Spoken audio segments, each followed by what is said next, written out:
Belinda, this book is about a sort of in-betweenness. In other words, if someone is in between two homes, but the society itself is in between two things, and we get signals of that. What's curious now is reading it after all this time, it hasn't dated. It isn't as though, oh, that is a particular moment, Ireland has moved on. It seems to me that the novel catches Ireland just in a process of general change rather than in a particular year change. I mean, there are very funny moments for people of my age where you see someone mentioning Harbour Hotel and you're the sister calling from England saying, is everything still okay? Is everything still as it was? Is Harbour Hotel still on the radio? And you go, oh my God, I even remember the Kennedys of Castle Ross, if you wanted an earlier version of that. But I suppose what I mean is that even though you mentioned certain things like Graham Nuttall paintings, that the I suppose the questions that are dramatised in the book are still there. Yeah, it's funny how those things float into view, and thank you so much for this conversation, and to the Arts Council and Libraries Ireland for making it happen. It's funny how those things float into view, like Harbour Hotel, or the little references that sort of float up and become ways to think about, but not in a conscious way, but become ways to think about larger questions. You know, so Harbour Hotel, my mother's in the audience, and I can still hear the theme tune to that radio serial that used to come on at 10 to 1, was it, or thereabouts? Yeah. And so it becomes a sort of repository of things that people remember about Ireland or about the way Ireland was in childhood, and ways in which it connects family members or it connects people even though they're moving far away from each other. So moments like that, references like that, are really useful, but you can't force them into it. They have to just sort of show up of their own accord. And I think that they helped me to I suppose, find expression for that in-betweenness, that sort of interstitial, however you pronounce that word, state that the characters are living in. Mark, the protagonist, he's in Dublin doing his PhD, but he's very pulled back to the family farm, not really through his own desire, but through just the deep connection and the deep sense of responsibility to the family. And maybe in the same way, the country is sort of pulling away from old versions of itself towards something new, but being pulled back to the familiar.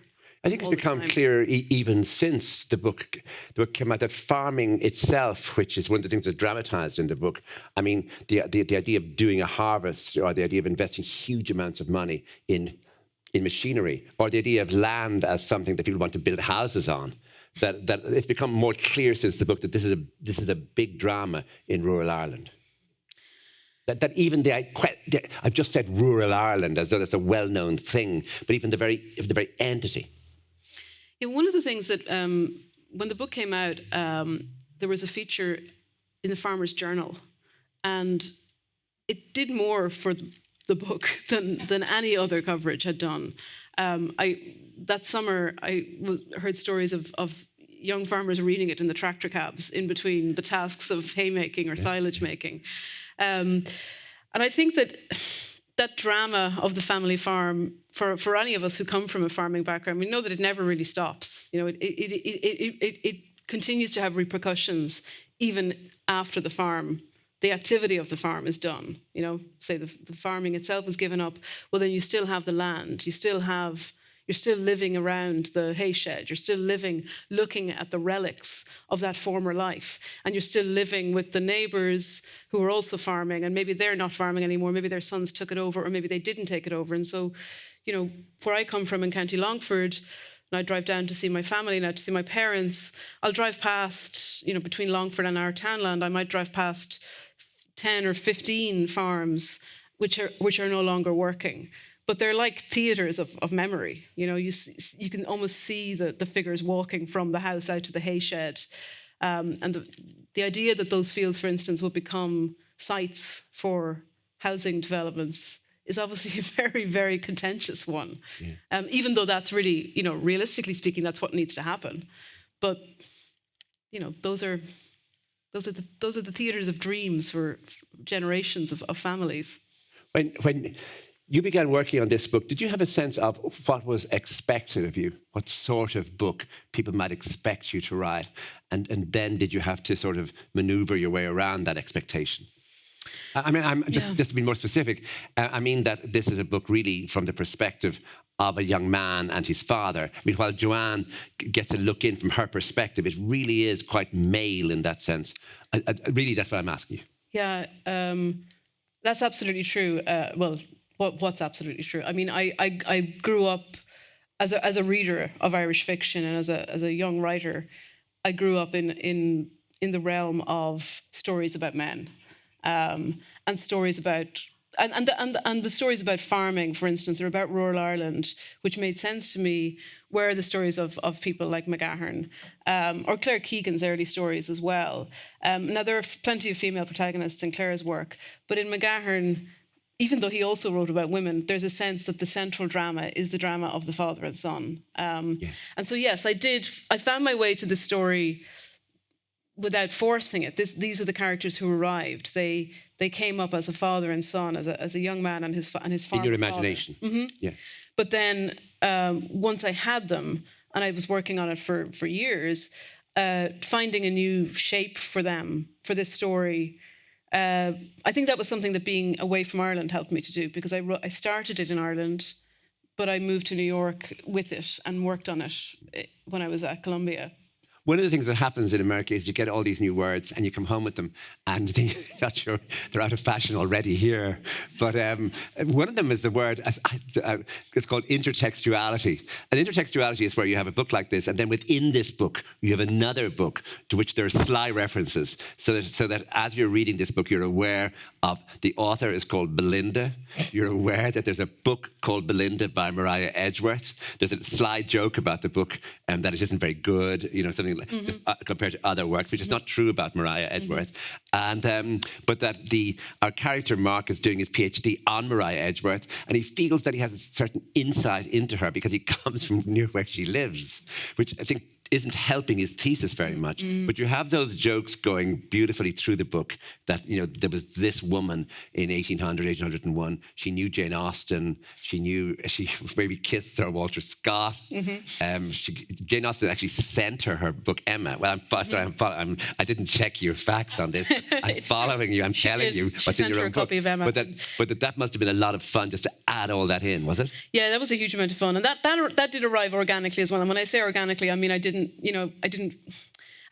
I'm going to put Mariah Edgeworth into this book. I had a PhD student. He was from Longford. He was a PhD student in English literature, and then I realised, he's writing about Edgeworth. I mean, there were moments when writing the book when the realizations like that would arrive in my mind as surprises, and I think the realization that he was writing about Edgeworth arrived as I was driving through Edgeworthstown one day, or as I was moving through Edgeworthstown. I thought, no, that's what his subject is. It's Mariah Edgeworth. And then a lot of those things you point to, which are funny, but are also kind of like really parochial and really kind of, little cringe-inducing and a bit charming. The idea that when there's a very famous writer from your area, and you come from a small rural area, I mean, it's vexed with Edgeworth because of the Anglo-Irish,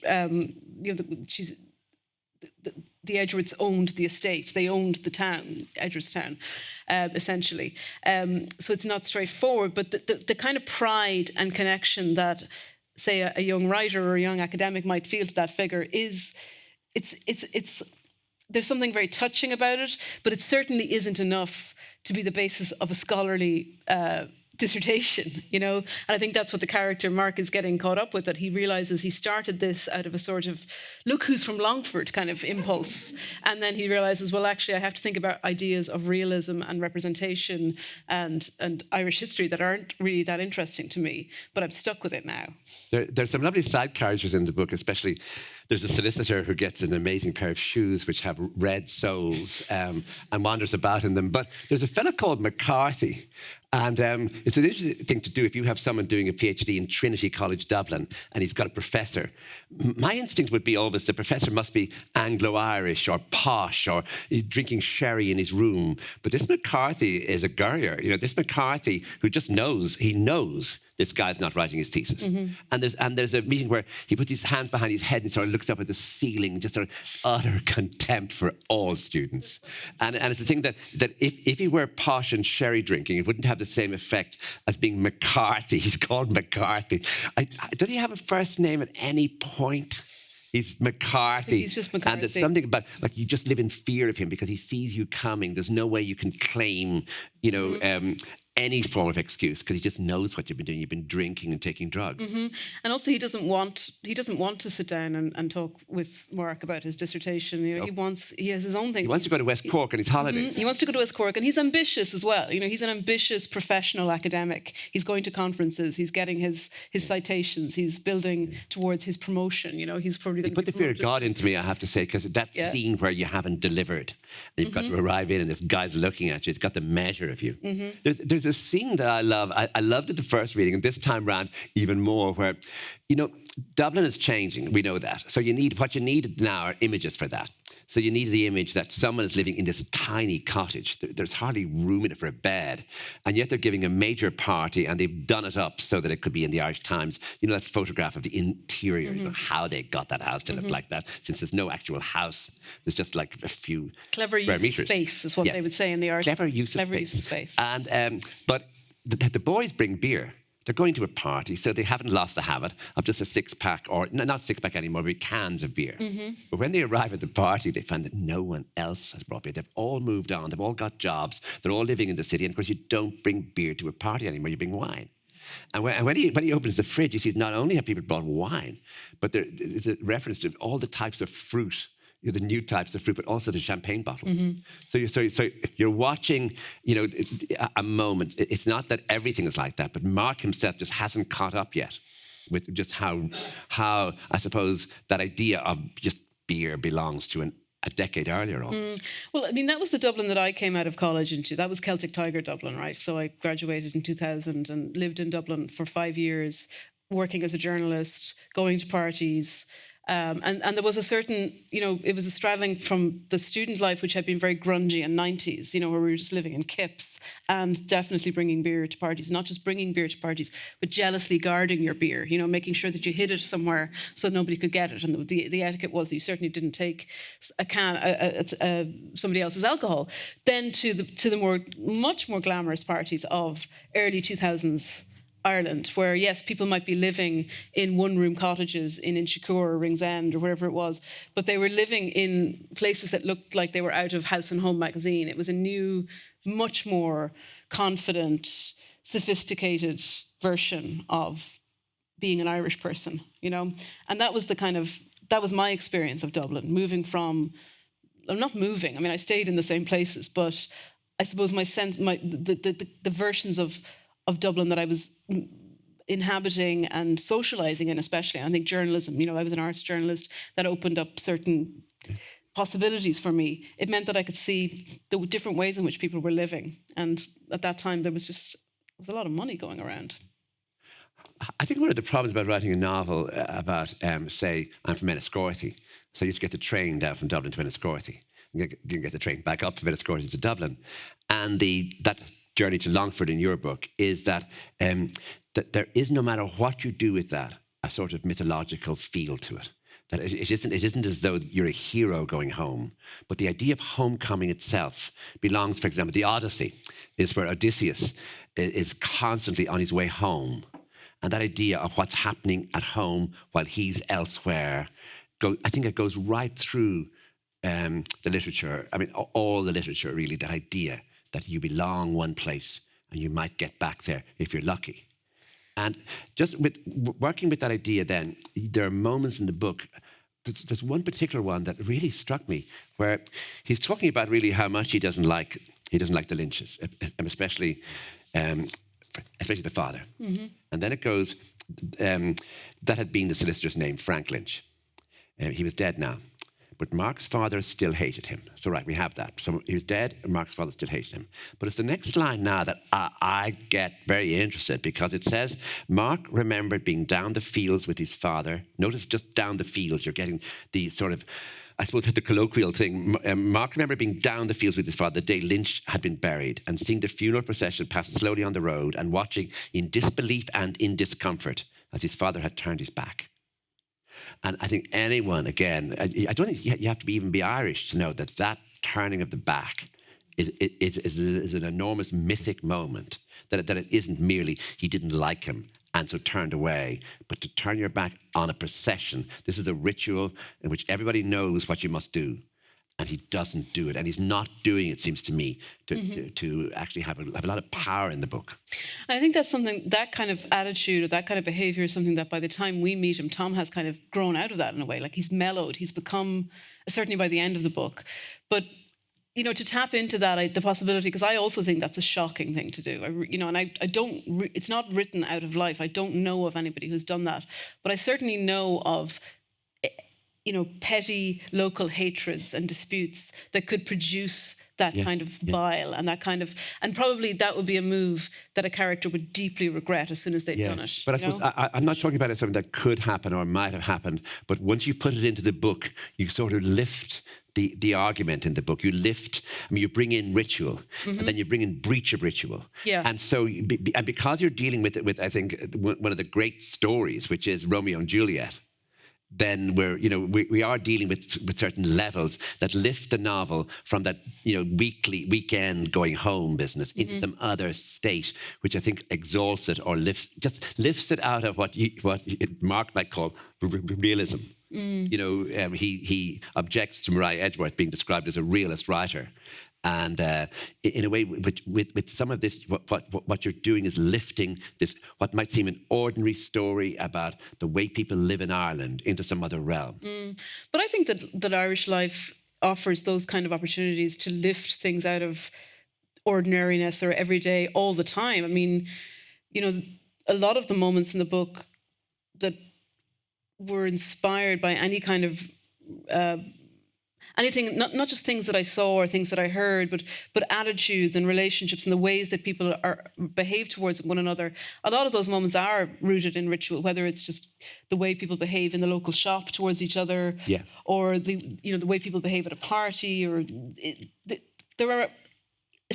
Everyday life is full of those moments where, as a writer, you look at them and think, God, that's such a powerful metaphor, or you couldn't make that up.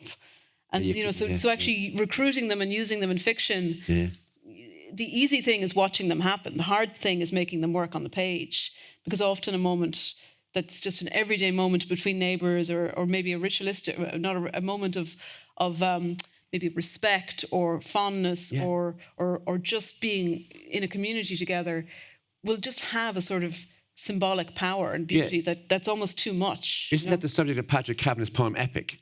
Where he takes the word epic and then shows it was just a local row. But it was a local row that gave Homer his subject. What else can you begin with but a local row? If you started to pretend that you were dealing with large forces of history or mythological forces, you would lose the thing, which is that you're bringing the reader into an ordinary world and then somehow or other. I live in Trim at the moment, and I was walking back from the hairdresser the other day towards the office that I use, and all the shopkeepers were out on the street. It was 11 o'clock in the morning, and all the shopkeepers were standing outside their shops. So the women from the chemist in their chemist uniforms, the people from the shoe shop, the people from the boutiques and the newsagents and the bank, they were all standing out on the street. And as soon as I saw them, I knew what it was. It was a guard of honour for a funeral that was about to come through. And I found it so moving that I could barely stop myself from crying as I was walking down the street. And yet I was thinking, it would be almost impossible to turn that into a scene, because it's just, they were chatting to each other, they were having everyday chats, they're glancing back in at the shop to see if there was a customer. It was a completely everyday and ordinary occurrence. And yet, Trim is a small town, so it was 3 streets, and it kept happening. I was sort of like, okay, it's over now. I'm not going to make a fool of myself crying as I walked down the street. And then I'd come to the credit union, and they were standing outside the credit union again, and it was just so looking up to see if the hearse was coming. And maybe that sounds morbid. It wasn't, though. It was really, it was very, very. It was silent, not quite silent, but there was chit chat. But there was something massive about it. That they would just come out and stand on the street to watch the hearse go past, and that's just an everyday Wednesday morning in a small Irish town at 11 o'clock. So you're writing in a society where ritual matters, and then a breach of ritual matters even more then. Well, breach of ritual is unforgivable, right? I mean, that thing of turning your back on a coffin, on a hearse, in a field. In my mind's eye, I could see the fields at home where the road is visible. The fields are a little below the road, the main road. And so, the view of the fields from the road is absolute. You know, you can see completely in. So there's no way that it's a small field in a corner and you could turn away. It's like it's that idea of it's almost like a stage. And so when Tom does that, and he does that in Mark's memory, it's not part of the action of the novel. It's something that Mark remembers from years ago. When Tom does that, it's, you know, it's really setting those two families up for warfare that will never end, you know, right. or that's the idea at least, and that the book then ventures into that. Talk to me about the creation of Tom, because, I mean, from that little episode, as you say, it was years ago and he has changed. So that while he could seem to even begin the book as being quite tough and gruff, nonetheless, we see him early in the book with the baby. And that's the way he wants to bring the baby with him. Yeah. And he gets blamed for bringing the baby. And the fact that he softens or he changes, or he isn't a single entity. He isn't one of those, you know, enormously gruff and unemotional men who are fathers and husbands. That there is something about him that changes, that's ready to soften. I mean, that was the work of writing the book, you know, because it didn't start. The structure of the novel took years to work out, and so where it starts now, which is, it had been years since Tom's son had spent so long at home. He stayed almost the entire summer.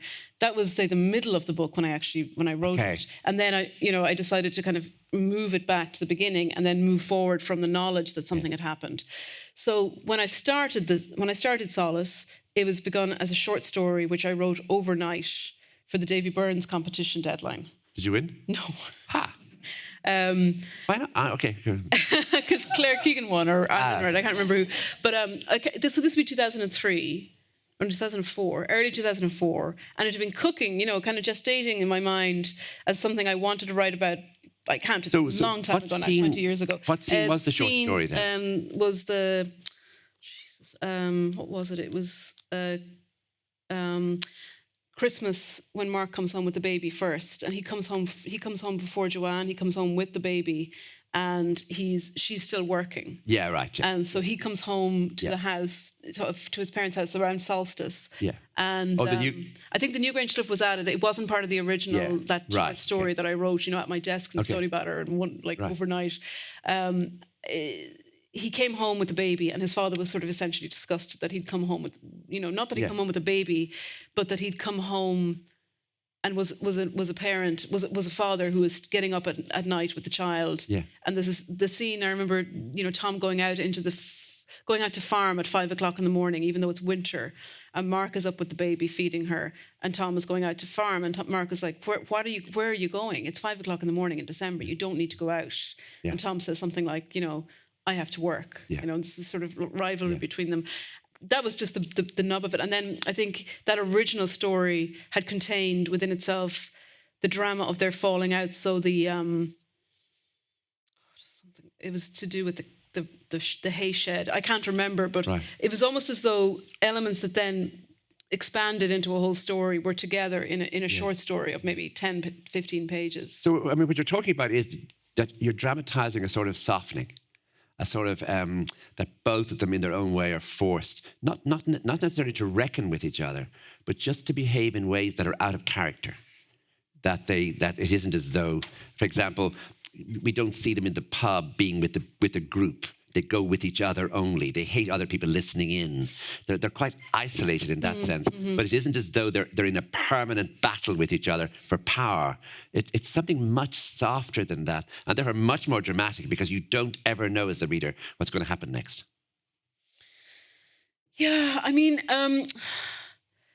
the softening sounds kind of inevitable when you talk about it in the aftermath, you know, that's how a character develops or changes, that they become less angry and less embittered.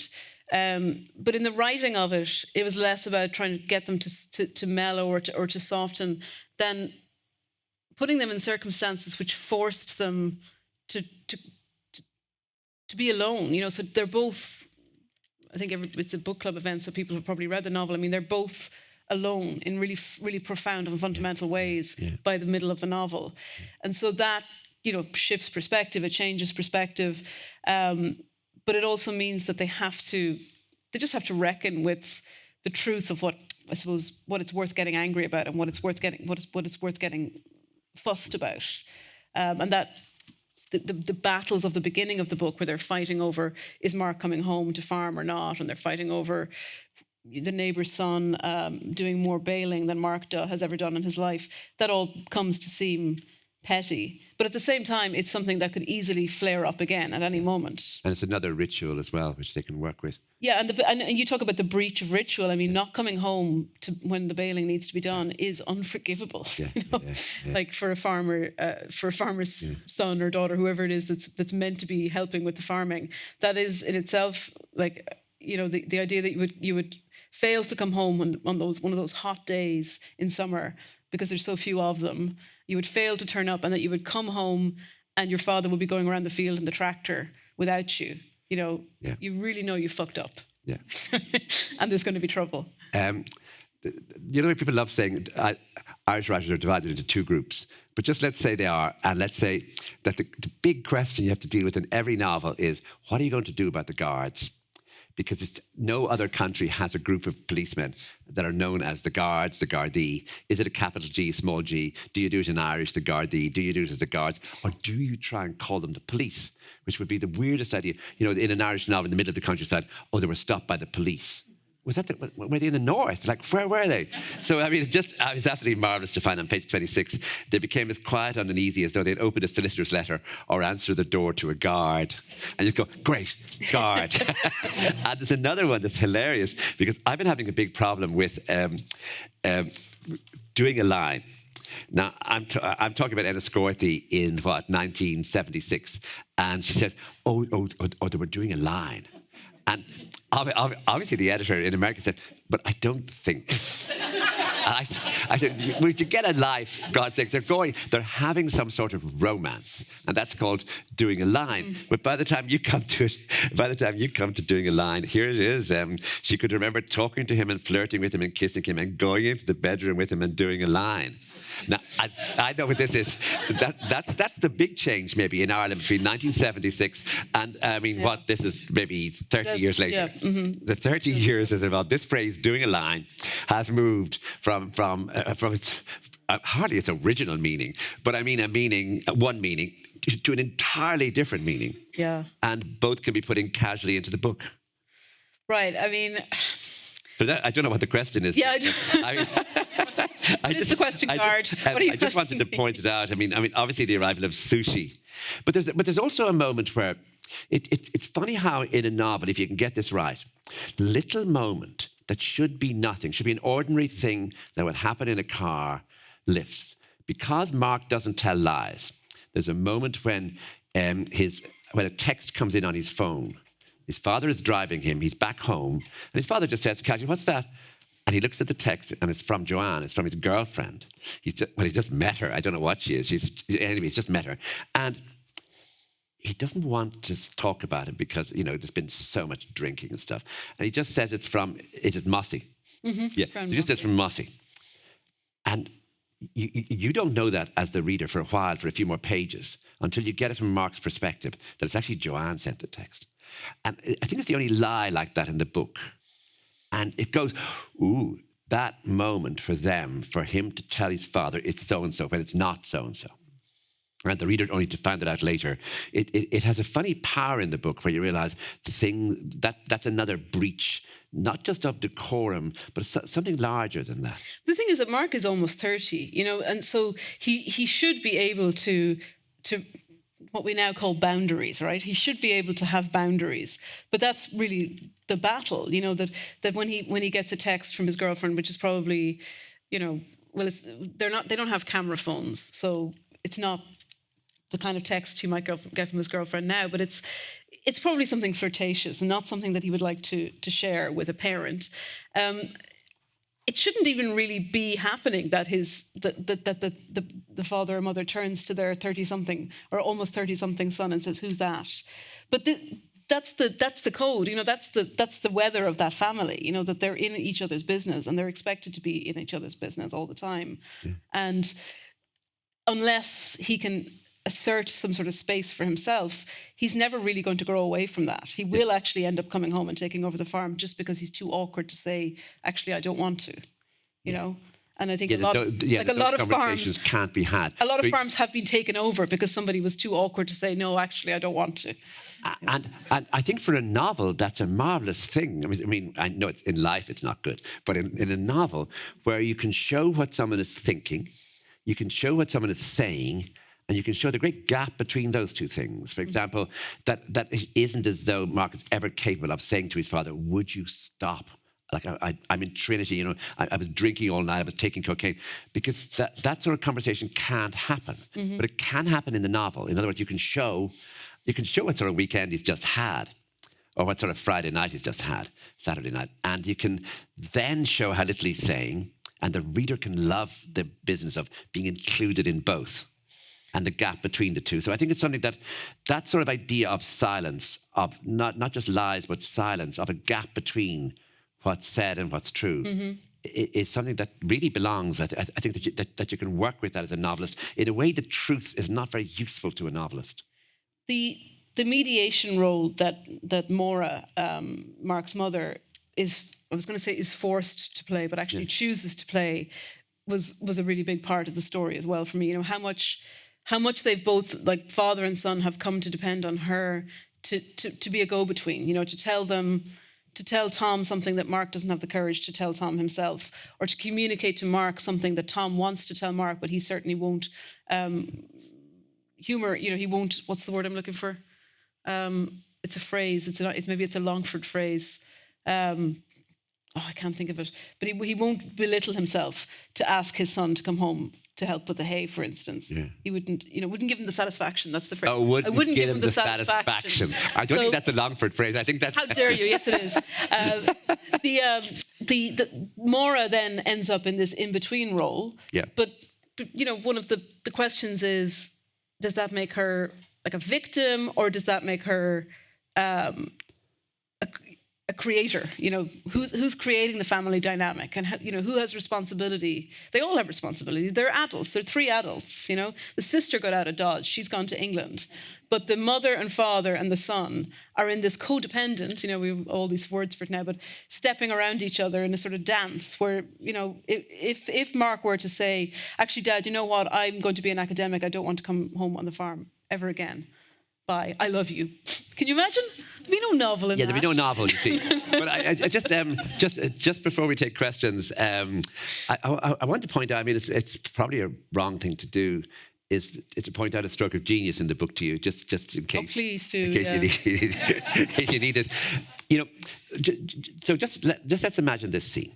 There's a baby in Dublin, and there's disapproval that this baby's even been thought of, let alone that exists. So the parents are in Longford. Now, the question is, what are they going to do? At what point are they going to see the baby? And you can just imagine 3 or 4 pages of the mother saying to the father, because, as you say, Maura is the sort of in-between one. So she's going to say, look. You know, that business of look now. And we have to go at some point. But why don't we just send a little present first? And then I'll think about it. But I might go my own, and then maybe you could come in. So it could go on, and he could say, well, leave me out of this. And then he could soften. So it could be a 3-page scene, which might end in them going to see the baby or not. But instead it is that, it's absolutely marvellous, it is that are they driving from Mass? Mm-hmm. They're driving from Mass. And she just keeps the car going and moves it in the direction of Dublin without them discussing it at all. Now, Belinda, that is really, like that, just, first of all, it saves you the whole business of, we sort of know what the discussion between them might be. Even if it had little surprises, it would nonetheless be something we imagine these pair will have, and the mother will be a bit more amenable, the father less so. But instead they don't talk. Like, there's another scenario. They don't mention this baby. The mother tries to bring it up, and he gets gruff and goes out into the fields. So, end of that scene. So, but you have to do something. And I love the idea. Maybe I love it because it's so... If it happened in life, it would be so great. And you read it in the novel thinking, great. Yeah, but you've solved a technical problem as much as you've solved an emotional one, how to get them to Dublin. Yeah. Those technical problems are the stuff that can take months and years, right? Not only how can you get a character to Dublin, but how can you get a character out of a room or over to the door between one room and another?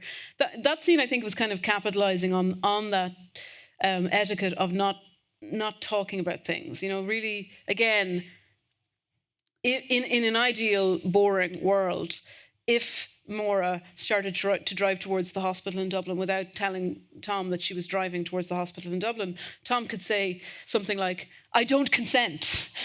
Stop the car. Or it could be very dramatic, very EastEnders style, and he starts screaming at her, and, let's stop the car, grab the steering wheel. But of course he's never going to do that. He's just going to sit there and stew, and think of it all the ways in which this woman annoys him and how he doesn't have any choice in the matter, and he's the, poor me.